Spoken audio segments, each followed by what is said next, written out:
Nasunog ang isang residential area dito po sa Barangay San Antonio, Quezon City ngayong ikalimang araw ng Fire Prevention Month. At narito po ngayon ang News TV Quick Response Team para sa mga pinakasariwang balita kaugnay po niyan. Naapula na po ang sunog, dito nga po yan sa Barangay San Antonio. Nasa 150 ang bahay na natupok. Nabalot po ng maitim na usok ang bahagi ng kanto ng West Riverside at Santiago. Hirap po sa pagapula ang mga bumbero. Sa tindi ng sunog, dumagdag pa ang kakulangan ng supply ng tubig at masikip na kalsada sa lugar. Nagsimula ang sunog bandang alas 10 kaninang umaga. Noong una, kanya-kanya pong salba ng gamit ang mga apektadong residente pero kalaunan, inabisuhan sila ng mga bumbero na lumayo sa sunog. Inaalam na ang pinagmula ng apoy. Sabi kasi ng ilang residente, nag-umpisa ang apoy sa isang bodega ng mga sofa sa lugar. Itinanggi po yan ng may-ari ng bodega. 4 ang sugatan sa insidente habang nasa 1.5 million pesos ang tinatayang halaga ng pinsala. May 4 na evacuation center para sa mga apektadong residente. Nagpadala na rin sa kanila ng tulong ang lokal na gobyerno. Mula sa taas hanggang mismo sa mga apektadong residente, nakita natin ang epekto ng apoy na tumupok sa mga bahay dito po sa Barangay San Antonio. Ilang minuto, mga kapuso, makarang deklarang fire out. Ang fire incident dito po sa Quezon City. Makikita nyo kung gaano kasalimuot ngayon yung sitwasyon dito sa fire scene. At susubukan po natin mag-penetrate doon para makita natin yung naging damage, yung pinsala ko. Yung mga kababayan po natin ay sinusubok pa kung sakali. Baka may makuha pa ho sila na mapapakinabangan pa. Kahit gano'n kasaplap yung nangyari, yung mga kababayan natin nakangingiti pa kahit pa paano. Saan ho bahay nyo rito, sir? Saan ho? Saan ho? Dito? Ganyan ho kahirap mapuso. Yung sitwasyon ngayon mismo dito sa fire incident. At susubukan po namin pumanik doon para makita yung kabuuan ho ng lugar. Nakangiti pa ho sila. Nangangailangan ho sila ng damit, pagkain, financial assistance po sa mga oras na ito. Mga kapuso, mula po sa isang elevated structure, pinahintulutan tayong pumwesto dito po sa tuktok ng isang gusali para ipakita sa inyo ang itsura ng fire scene mula po sa isang mas mataas na lugar. Kung inyo makikita mga kapuso, ayon na rin sa kwentong ating natanggap, nagsimula po ang apoy sa kabila ng bahaging yan ng sinasabing bodega. At kung inyo makikita, ang nilamon lamang ay yung residential property at tila ba umiwas yung apoy at nakaligtas po yung mga structure na balot ng mga firewall hanggang sa umabot na po dito sa tabing kalsada kung saan nyo makikita ang ating mga kababayan sa kasalukuyan na patuloy na nagsusumikap na suungin yung lugar kung saan naganap ang sunog para ho makakuha pa ng mga gamit na mapakikinabangan. 3:58, idineklarang fire out ang sunog pero hanggang ngayon tuloy po yung mapping up operation. Kaya kung inyo makikita, nakapila pa rin ang truck ng Bureau of Fire Protection. Kaugnay po ng fire incident na yan, kumuha tayo ng update. Makapinin natin live ang ground commander ng Quezon City Fire District, si Fire Chief Inspector Joseph Del Mundo. Kapitan, magandang hapon. Welcome po muli sa QRT. Latest po sa investigasyong isinasagawa ng Bureau of Fire Protection. Ngayon po, doon po sa nangyaring sunog po ngayon na sa may Barangay San Antonio po. Nagsimula po yung sunog po niyan doon sa ground floor na pagmamayari ng bahay na pangalan po ay si Mr. Alex Sarmiento. Dahil sangayon po doon sa ating mga investigador, nakalimutan niyo po yung naiwanan pong niluluto. Okay. So, mula ho roon, nagsimula ng doon po kumalat. nagsimula, doon sa iniwanan niyang niluluto. Hanggang sa kumalat po, gawa po ng mga katabing bahay ay mga light material at malakas po yung hangin. Okay. Ayun po, nadamage po kaagad yung ating mga katabing bahay. 5:20 ng hapon, Captain Del Mundo, ang pinaka-latest po sa bilang ng mga nasunugan, pati na ho yung mga structures na nilamon ng apoy.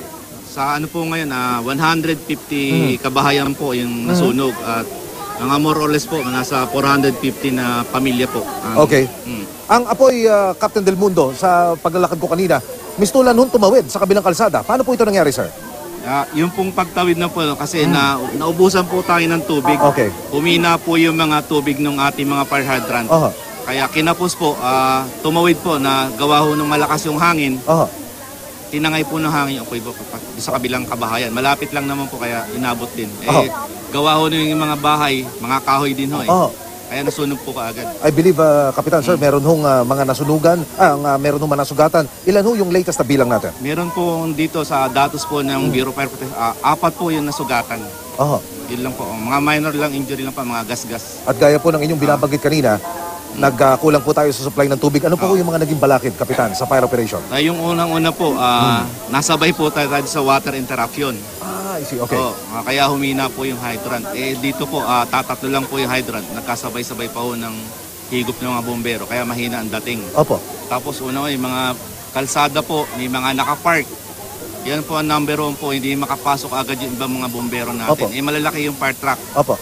Dapat po pagsabihan natin yung mga, Yes. kagaya po dito ng kung sino yung nangangalaga, yung barangay captain. Opo. Sabihan niya po yung mga kanyang komunidad na para wag silang mag-parking dyan sa kalsada. Kapitan, sa katutak din yung mga fire tanker ng BFP, ng mga fire volunteer, mga kasama natin. Hindi po talaga naging sapat yun. Ano, sir? Kinulang po kanina eh. Pero malaking tulong po sila. Ano po mga injury yung tinan mo, Kapitan, nitong mga binabanggit niyo na sugatan, sir? Doon sa 4 po, mga ano lang yun, mga gas-gas lang po yun. Yun lang naman kanilang nasugat na ano. Okay.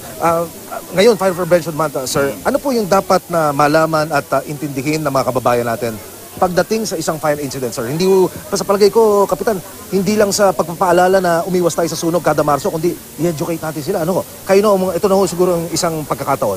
Ano dapat malaman ng publiko? Ang kagawaran po ng pamaray sunog, wala naman pong tigil. Yes. Meron po tayong offline paalala araw-araw. At meron din po kami, nagkakandak din po kami ng offline ugnayan sa barangay. Nagkakandak po kami ng seminar po dito. Okay. Wala ho kaming tigil. Talagang pinapaabot namin yung pag-iingat po sa mga tao. Tsaka yung halimbawa may fire incident, advisable ba, sir, na mang-agaw sila ng hose? O ano ang dapat nilang gawin? Hindi dapat nilang ipaubaya sa bombero. Kasi ang bombero ang tamang may kaalaman sa pagpatay ng sunog. Pag dumating yung bombero dito, dapat umiwas na po sila. Ang naging problema po kasi, pag ganito po, sabihin natin depressed area, nagkakaroon po ng pang-aagaw ng fire hose. Tapos yung mga tao po lumalabas, may kanya-kanyang gamit na dala yan. Hindi po kaagad makapasok ang mga responding unit po natin. Nagiging sagabal po sila. Okay. Yung susunod naman yung barangay, malaki ang role dyan. Naniniwala po ako, Kapitan. Ano ang masasabi ng BFP? Ano ba dapat ang role ng BFP? Ngayon, mapping up operation, pero nagkalato yung mga tao. Hindi ko yata tama ito. Tama ba ako, sir? Hindi ko masabing magalit sa atin yan eh. Pero dapat po, sino po ba mga ngalaga dito? Yes. Di ba barangay? Kanila ho ito eh. Kami nagre-responde, tumutulong lang po sa kanila. Dapat sila, tulungan din kami nila, yung mga barangay na ayusin nila yung mga tao. Pagdating namin dito, wala na, clear na po yan para ang operation po maayos. Okay. Sir, paalala ho, pangkalahatan, mula ho sa Bureau of Fire Protection, ika-5 araw ng ating Fire Prevention Month, nasingitan tayo ng isang malaki-laki. Sige ho, go ahead, sir. Sa mga kababayan po namin, nananawagan po uli ang Bureau of Fire Protection na patuloy po tayo mag-ingat para hindi po tayo makaiwas po tayo sa sunog. Ugaliin po natin, kagaya naman, pag tayo nagluluto, kailangan bantayan po natin. Yung mga nakasaksak na appliances natin bago tayo umalis sa bahay, kailangan po natin i-unplug. Hotline number, sir, ng pagka may fire incident, sige ho. Meron po tayong sa 911 at meron po ang Quezon City rin po, 330-2346. 330-2346. Mga kapuso, ang ground commander ng Quezon City Fire District, si Fire Chief Inspector Joseph Del Mundo. Kapitan, maraming salamat. Ingat po kayo. Magandang hapon po. Samantala, nagkasunog din kagabi sa Isabela, Basilan at ang hinihinalang sanhi, sumabog na cellphone charger sa pulong kanina ng Isabela City Disaster Risk Reduction and Management Council. Lumabas na may ulat tungkol sa sumabog na cellphone charger sa isang bahay bago maganap ang sunog. Wala raw tao sa bahay noon. Ayon sa Bureau of Fire Protection, nagsimula ang sunog sa isang bahay sa Kaumpurna Zone 1 mag-alas 9 kagabi. Mabilis itong kumalat sa mga katabing bahay. Di bababa sa 50 bahay ang natupok, naapula ang sunog pasado hating gabi. Wala namang nasaktan, inaalam pa ang halaga ng pinsala. Sa nakalipas na 10 taon, isa ang Marso na Fire Prevention Month pa man din sa mga buwang may pinakamaraming sunog sa datos po ng Bureau of Fire Protection mula 2009 hanggang 2010. Noong 2015 at 2016, may pinakamaraming sunog na naitala sa buwan ng Marso. Bukod sa Marso, marami ring naitatalang sunog sa mga buwan ng Abril at Mayo na kasagsagan ng tag-init. Noong 2018 nga, Abril at Mayo ang mga buwang may pinakamaraming sunog. Ngayong Fire Prevention Month, dapat maging alerto para ligtas sa sunog. Narito po ang QR Tips.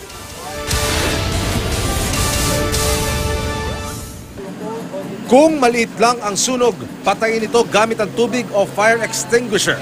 Pero kung kuryente ang sanhi ng sunog, carbon dioxide extinguisher ang dapat gamitin. Agad na tumawag ng bumbero kung hindi kayang kontrolin. Para malaman kung nasunog na ang kabilang kwarto, salatin ang doorknob gamit ang likod ng kamay. Kung mainit ito, humanap ng ibang daan palabas. Unang naiipon ang usok sa kisame, kaya imbes na tumayo, gumapang papunta sa bintana o labasan. Takpan din ng basang tela ang ilong para hindi malanghap ang usok. Kung nasusunog ang suot na damit, mag-stop, drop, and roll habang nakatakip sa mukha ang mga kamay.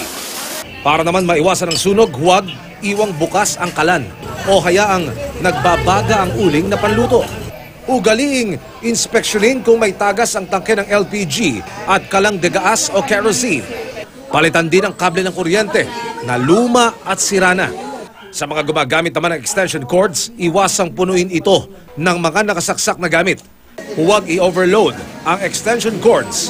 Ilayo ang kahoy, papel, tela, at iba pang mga bagay na madaling masunog sa kandila at iba pang maaring pagmula ng apoy. At importante ring planuhin ng pamilya ang ruta palabas ng bahay kung sakaling magkasunog.